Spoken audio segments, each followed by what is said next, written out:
Life first ସୁନାମ 80,000 ଟଙ୍କା 80,000 ଟଙ୍କା। ଅଟୋ ଚଲି ହଁ ଦଶହରାରେ ଆଉ ବାଲିଯାତ୍ରା ଏଇ 2-4 ଦିନ ମାନେ ଯୋଉ 4 ଦିନ ନୁହଁ ବାଲିଯାତ୍ରା 7 ଦିନ ହଁ ଆଉ କଟକ ଯୋଉ ଦଶହରା 5 ଦିନ। 15 ଦିନରେ 80,000 ଟଙ୍କା କେବଳ ଦଶହରାରେ ଗୋଟେ ଦିନ ତମର 5,000 7,000 ଟଙ୍କା ଭଡା ହବ। ଗୋଟେ ଟ୍ରିପ୍ ହଉଛି କରିପାଇଲେ 2,500 ହେଲା। ଟଙ୍କା ଗୋଟେ ଟ୍ରିପ୍ ହଉଛି 2,500 ଟଙ୍କା।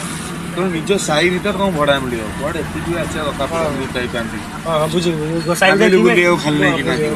ଗୋଟେ ଦିନ ଆମ ରହିବ। ସିଷ୍ଟମ ପାଇଁ ଅଲଗା ପ୍ରକାର ସବୁ କଟକରେ ଯିଏ କଟକ ଥିଲେ ସିଏ ଆଣିଛୁ ସିଏ ଆଣିଛନ୍ତି ମାଇକା ଦିନରେ କାହିଁ ନେଇକି ଯିବୁ ବୁଲିବାକୁ ପ୍ରବଳ ଏକାଥରେ ଭିଡ଼।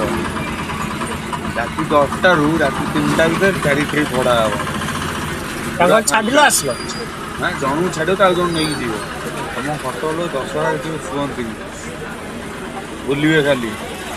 ଭୁବନେଶ୍ୱର ଯିବେ ଭୁବନେଶ୍ୱର ଗୋଟେ ଭଡା ଥାଉଛି 5,000 ଟଙ୍କା ଗୋଟେ ଭଡା। ଭୁବନେଶ୍ୱର ଆସିବେ ଆଉ କଟକରେ ଯେତିକି ଠାକୁର ସବୁ ବୁଲେଇକି ଦେଖିବେ 5,000 ଟଙ୍କା ଗୋଟେ ଫ୍ୟାମିଲି ପୁରା ବସିବେ। ସେ ପିଲା 2 ଲକ୍ଷ 1.5 ଲକ୍ଷ ବେପାର କରି ଲୋନ କରି ଫଟାକ ଅଟୋ ଗୋଟେ ଆଣିବୁ। ତ ଦେଇ ଆସିବୁ 2 ବର୍ଷ ଭିତରେ ଫଟାକ ସୁଝିଦେବେ। ଗୋଟେ ରଥ ଯାତ୍ରା ତମର 2ଟା ଦିନ ଗୋଟେ ହେଲା ଦଶହରା ଗୋଟେ ହେଲା ବାଲିଯାତ୍ରା। ଏଇ 7 ଦିନ ତ ଅନିଦ୍ରା ହେଇ ବେପାର କରିବୁ। ମୁଁ 7 ଦିନ ମୁଁ ଅନିଦ୍ରା ହେଇ ବେପାର କରେ ବେପାର ଅଲଗା ପ୍ରକାର ବେପାର।